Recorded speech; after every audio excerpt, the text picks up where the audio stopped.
My talk today is about what can you do in order to get more innovation, and as importantly, how can you convince your executive that innovation is the most important thing?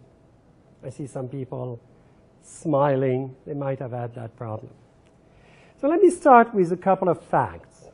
The first one is, in a recent survey by PwC, 70% of executives worldwide, big organization, said innovation was one of their top 3 priorities. Okay. How many do you guess, separate survey, but would apply to the same crowd, have training programs to train people in innovation? 20%.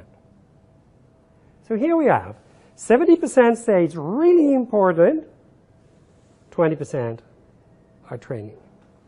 When you ask, and by the way, it's a number that has been steady over the past 10 years. When you ask people, how important is innovation? 80% say it's very important or important. When you ask them, are you satisfied with the result? 30% say they're satisfied. And that's what we're going to be talking about. This is the innovation gap. Why is there an innovation gap? And what can executives do about it? Amazing how people can talk about the innovation for an hour or a day and not even bother to define what they mean by innovation. So my recommendation is whenever you talk about innovation to anyone, the first thing you must do is define what you mean by innovation. The way we define innovation is ideas that create value. Implemented ideas that create value. If it doesn't create value, it's fun, but it's creativity. So, it's creating value, but it's also creating value in everything an organization does.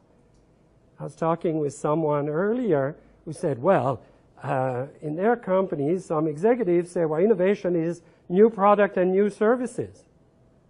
Great. What about innovating in employee engagement? What about innovating in customer service? What about in innovating the HR practices?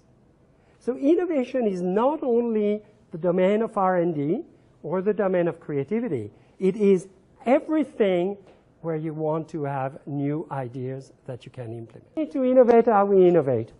That's the key. Organizations that try to innovate the old way will not succeed. Is to maximize the innovative intelligence of your employees. Today, you're wasting, my guess is, at least half of their brains. You're only asking them to use their analytical intelligence. The purpose of innovation is not to build beautiful things. Is if you could access the innovative intelligence of all your employees, you would be the most innovative organization in the world. But we don't know how to access it, so we need some training. Our bosses don't know how to reinforce the behavior, and our organizations were created to actually kill everything that supports innovation. That's the problem.